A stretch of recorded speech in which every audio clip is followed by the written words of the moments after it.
Well, good afternoon, everyone, and thank you very much for the kind invitation. I'm very honored to be here, to have the opportunity to give this talk. This emblematic city of Oxford, the first time that I can speak. The title of my talk is Assisted Suicide, Autonomy, and the Common Good. And I'll start by saying that the arguments in favor of assisted suicide may initially appear convincing. We should, it is said, respect people's autonomy and their decisions about their own lives and the end of their own lives. And assisted suicide is a compassionate response to their unbearable suffering, etc. So my death is mine, maybe the summary of this attitude. However, on a closer analysis, these arguments are far less persuasive and even contradictory, in my opinion. For instance, the people who support assisted suicide or euthanasia tend to completely ignore the much more humane option of palliative care. But that's not my point. More fundamentally, I would say they are based on a hyper-individualistic approach and forget to consider the interest of society. This is why I put the common good in the title. The interest of society, the interest of family members in this very serious issue, it's the death of people's death. I mean, a suicide, either assisted or not, is not a merely private act. It's a matter of public concern. It concerns the whole of society, families, the purpose of the medical profession, etc., and each of us.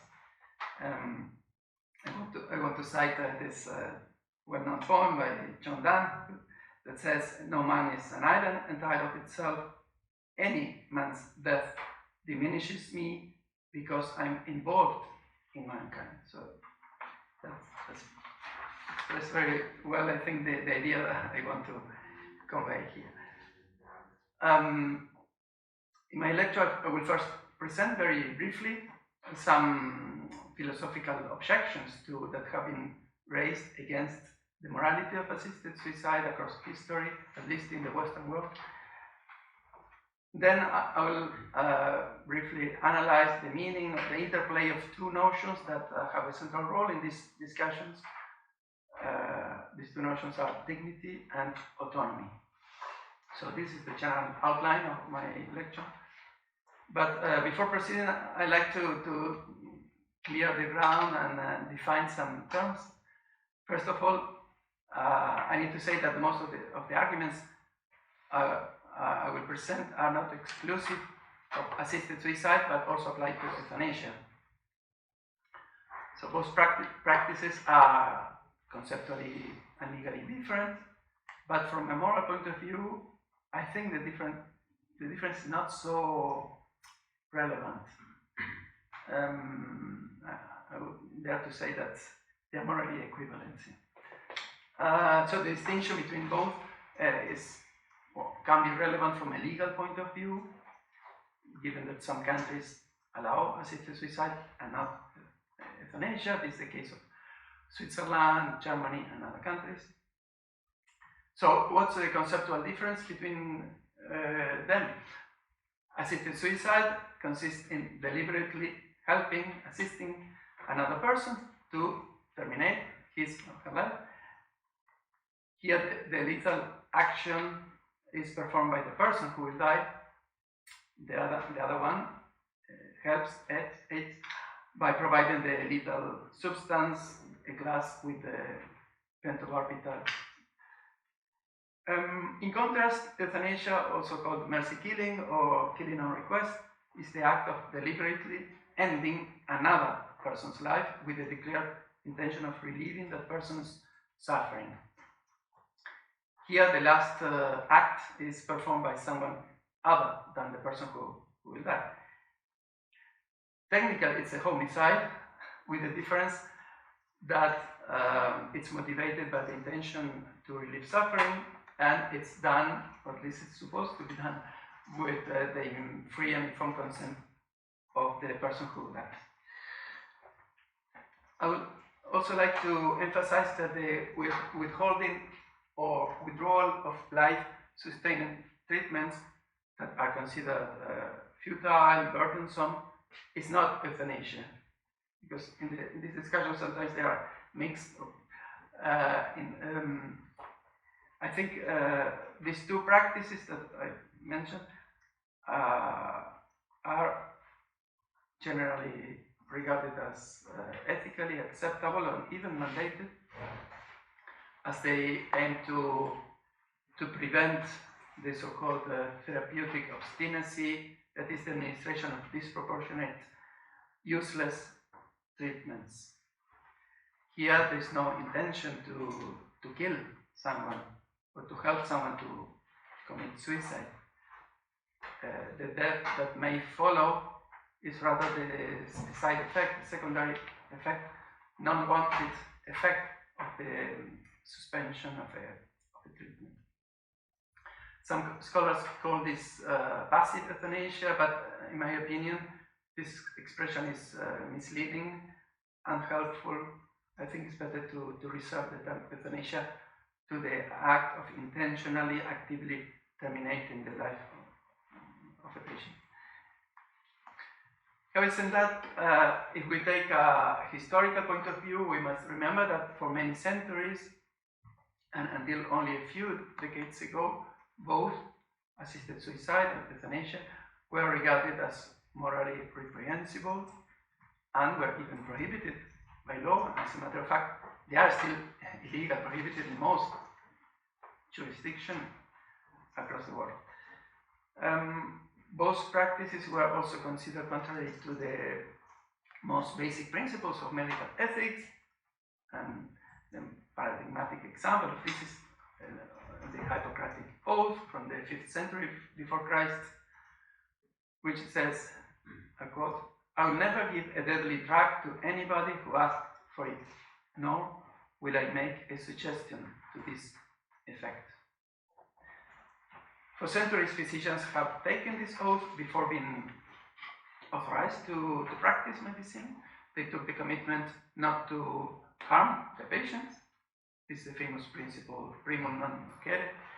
First of all, do no harm. And of course, they took the commitment not to terminate their patients' lives and not to assist them in killing themselves. This was like a red line that should never be crossed. So that was clear. There was this conviction that physicians should always act as guardians of life, that their mission was to do their best to heal their patients, or at least to relieve their suffering. Well, healing is not possible. But never to terminate their lives, and this role as guardians of life was intrinsic to their profession. The advent of Christianity was perhaps the most important event in the philosophical history of suicide. St. Augustine is generally credited with offering the first justification of the Christian prohibition on suicide. He saw this prohibition as a natural extension of the 5th commandment that prohibits homicide, "Thou shalt not kill." For St. Augustine, killing oneself involves killing a person, killing someone. It doesn't matter if it is oneself, it's a person. In his words, in the Civitate Dei, he writes, "Qui se ipsum occidit homicida est." The one who kills himself is a homicide. He's killing a human being. Many centuries later, St. Thomas Aquinas will defend the prohibition on suicide on 3 grounds. First, suicide is contrary to the natural inclination and to the commandment to love oneself and to preserve our own life. The commandment that says, love your neighbor as yourself, presupposes that we must also love ourselves. The second argument is that suicide harms the community of which an individual is a part. By killing himself, a person injures the community because he's part of it. He belongs, at least to some extent, not in absolute terms, not in everything that the person is, but to some extent, to some regard, we belong to our community, to the society in which we live. The third argument is that it's more theological. Suicide seriously violates our duty to God because God has given us life as a gift, and in taking our lives, we violate His right to determine the duration of our earthly existence. In other words, we are stewards, not owners of our lives. Our control over our body is limited to say it in legal terms, is limited to usus, to the use. But God retains the dominion, the property. So I would say, ultimately we belong to God, not to ourselves. Kant is also a well-known opponent to the morality of suicide, and he's very emphatic in this regard. He says that the person who commits suicide, I quote, sinks lower than the beasts, and that nothing more terrible can be imagined for a person. And this reminds me a passage by Chesterton in Orthodoxy, when he writes, I quote, it's also very strong, suicide is an ultimate and absolute evil, the refusal to take an interest in existence, the refusal to take the oath of loyalty to life. The man who kills a man kills a man. The man who kills himself kills all men. As far as he is concerned, he wipes out the world. But I come back to Kant. For Kant, suicide is first of all a violation of the duty to oneself. Not to commit suicide, he says, is a perfect duty, which means that it is absolute, unconditional, no exceptions. Suicide is always immoral in his view because it's a violation of the categorical imperative that requires us to treat humanity always as an end in itself and never merely as a means, for instance, to overcome a difficult situation. Moreover, for Kant, our practical reason is the source of our moral duties. It's the source of our ability to recognize the moral law. Well, self-legislator in his theory,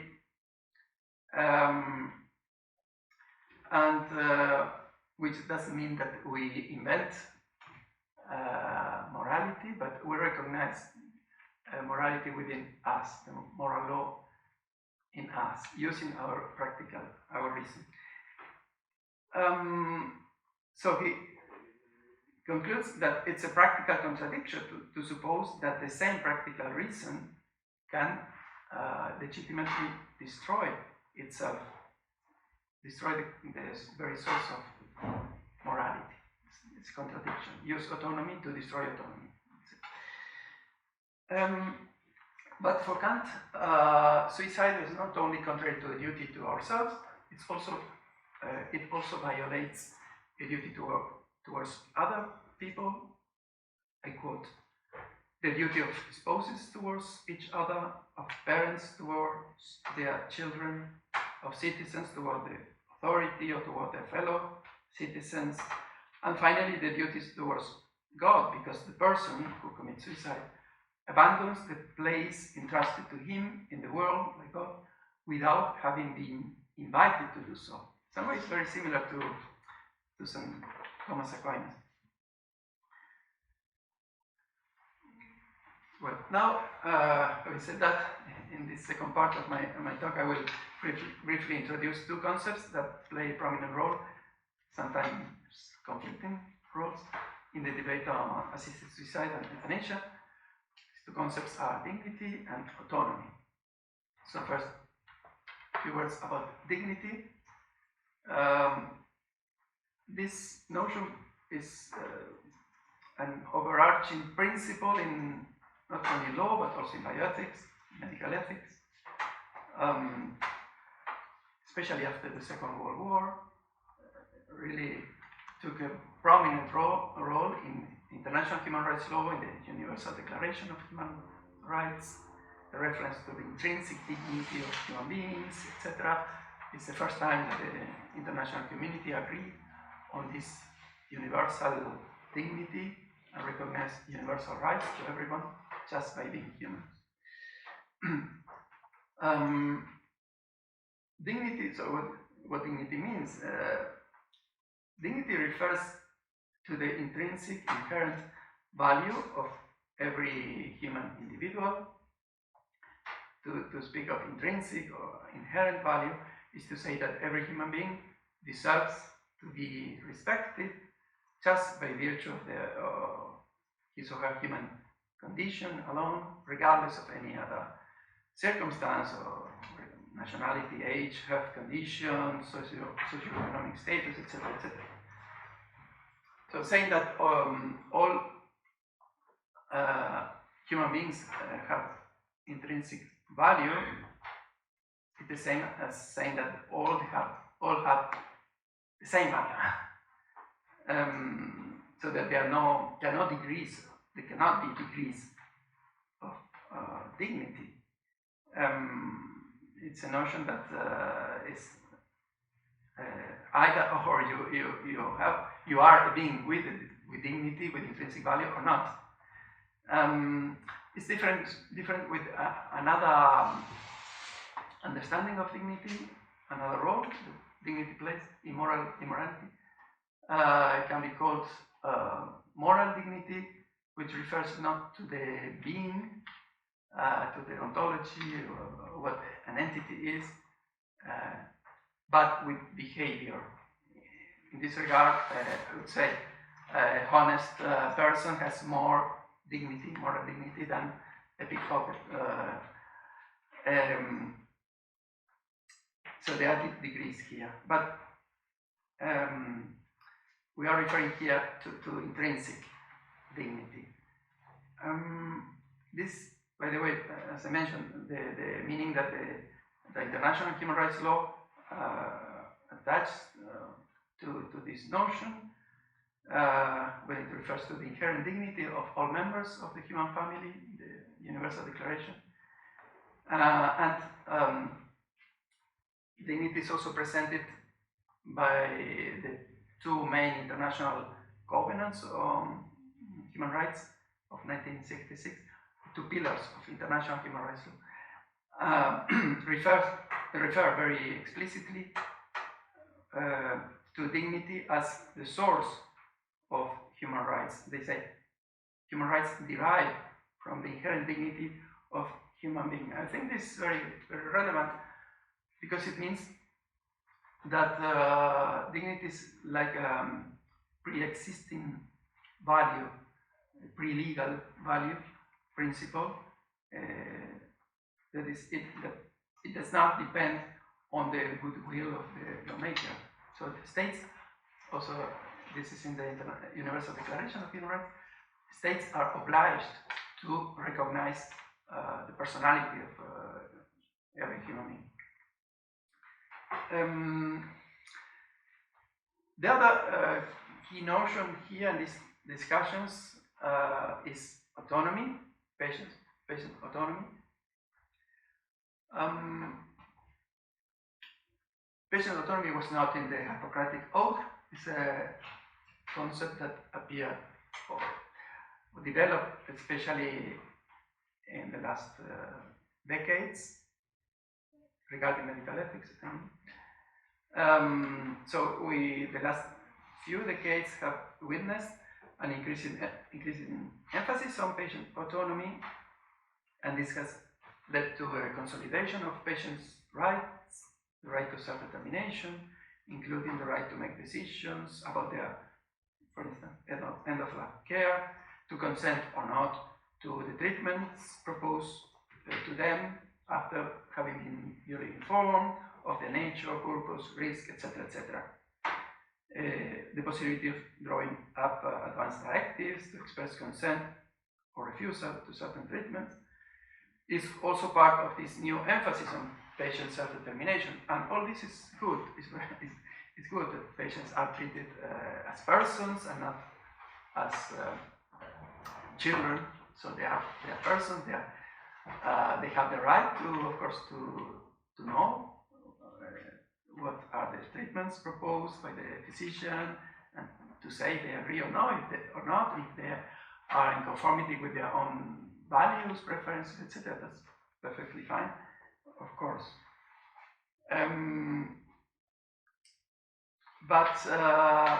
So this emphasis on autonomy allowed to overcome this paternalistic view of the doctor-patient relationship that was still dominant maybe 40 years ago, 30, 40 years ago, and has developed towards a more balanced relationship. So today, the idea is that physicians and patients are on an equal footing. They work together to identify what is best for the patient's health and well-being, but each of them brings his own contribution to this decision-making process. The physician brings the scientific knowledge, experience. The patient specifies, as I mentioned before, his personal preferences, values, fears, concerns, etc. And they decide together, try to find out together what is the best for that patient. So in this context, where these two principles, dignity and autonomy, interact, it's not surprising that both the references to both are very frequent in discussions around the end-of-life issues. However,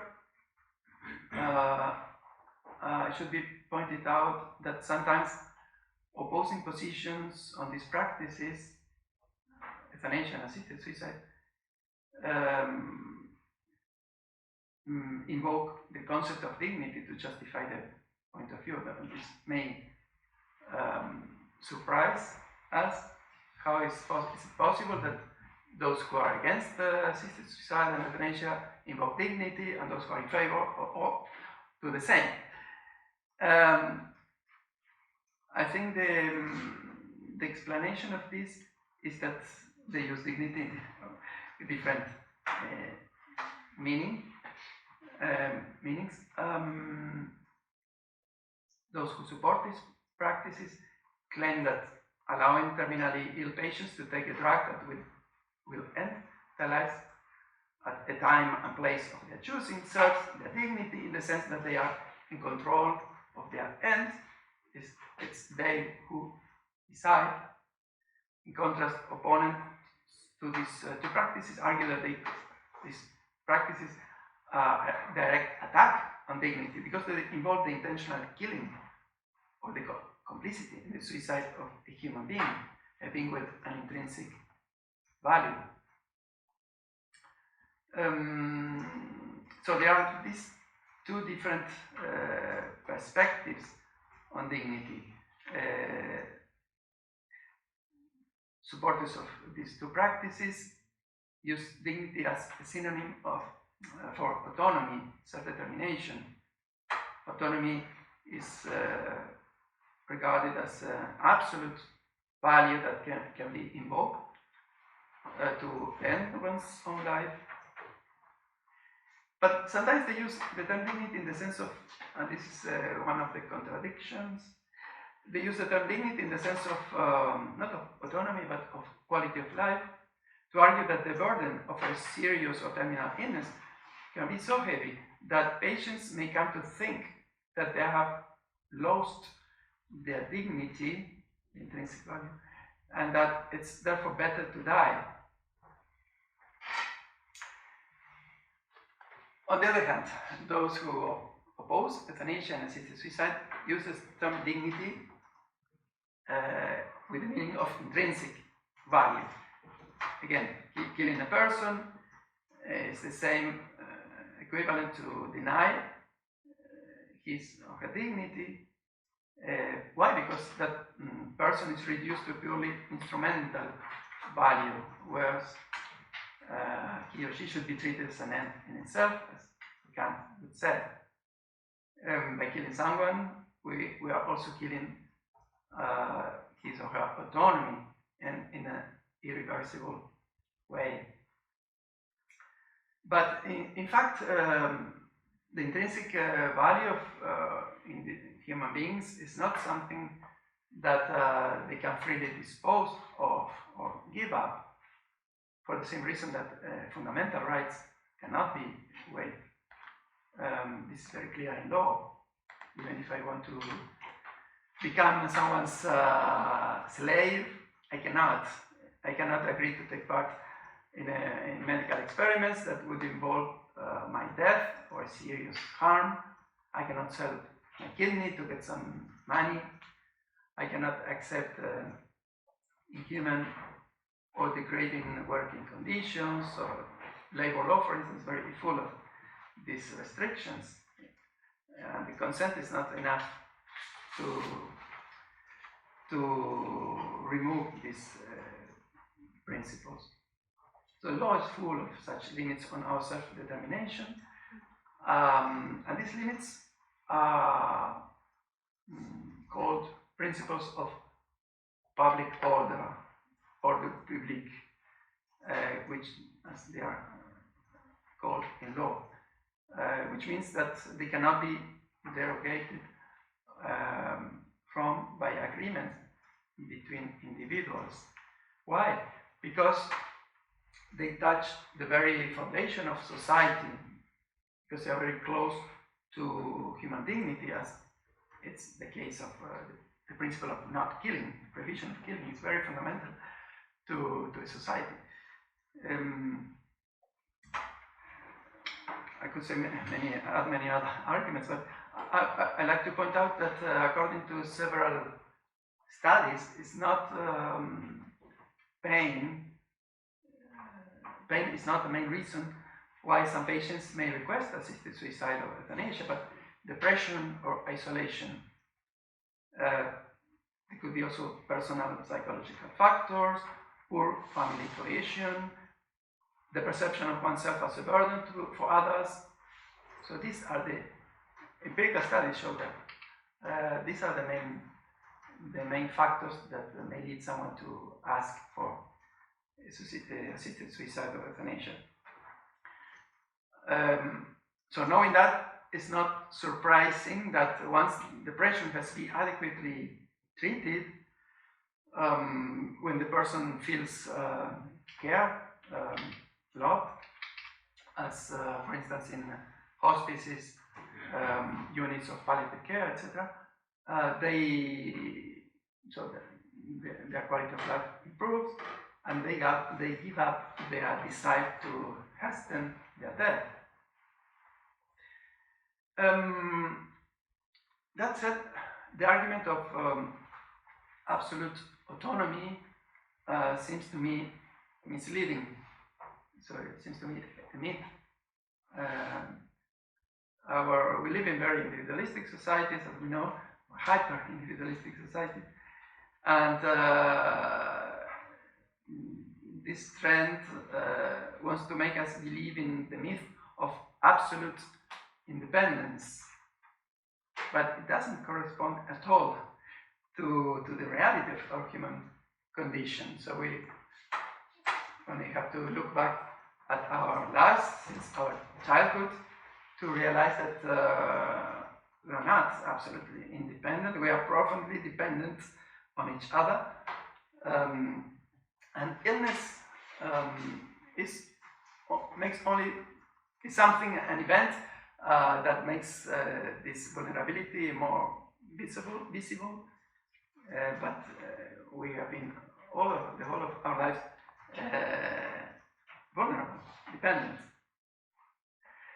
But apart from that, I'm not convinced that the real basis of the position that supports euthanasia and assisted suicide is autonomy. The real argument. If autonomy were really the justification of these practices, why would we require specific conditions such as the serious and irreversible illness, unbearable suffering, etc., etc.? If the basis were the autonomous desire to die for whatever reason, we should allow everyone to do so, even someone who is young and perfect health, etc.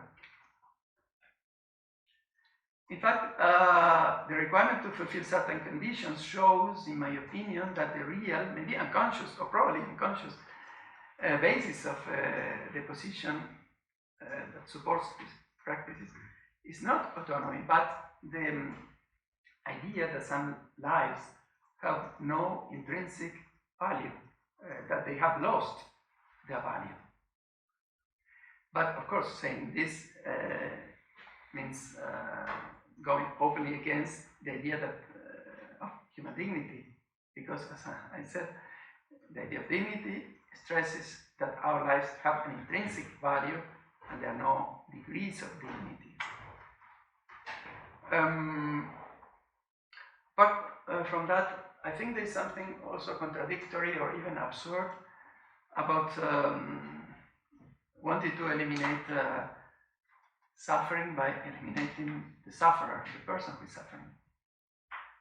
I think this is like throwing out the baby with the bath water. The cure is worse than the disease. If the patient is suffering, common sense tells us that every effort should be made to relieve that suffering, not to eliminate that person on the ground that he or she is suffering. And finally, to conclude my reflections, my personal opinion is that neither euthanasia nor assisted suicide, nor therapeutic obstinacy are ethical solutions for patients with serious and incurable illnesses or who are terminally ill. I believe that we should neither deliberately hasten the end nor delay it at any cost. So the answer to this dilemma consists in a greater effort to develop palliative care, which aims to treat pain in a professional manner. It's a form of support which involves keeping the communication open with the patient as far as possible.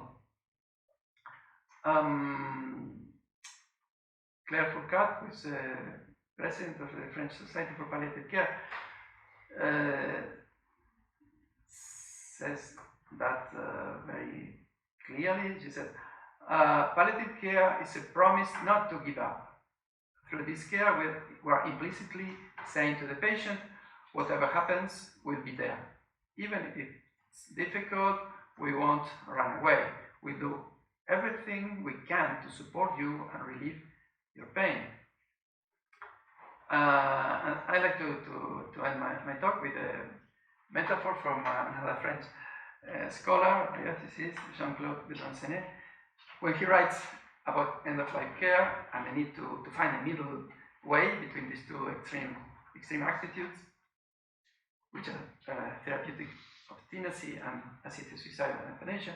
He says that it's all about standing by the patient's side at the edge of this shore where the patient is alone to embark, but without rushing or unjustly delaying his departure. Thank you very much for your attention.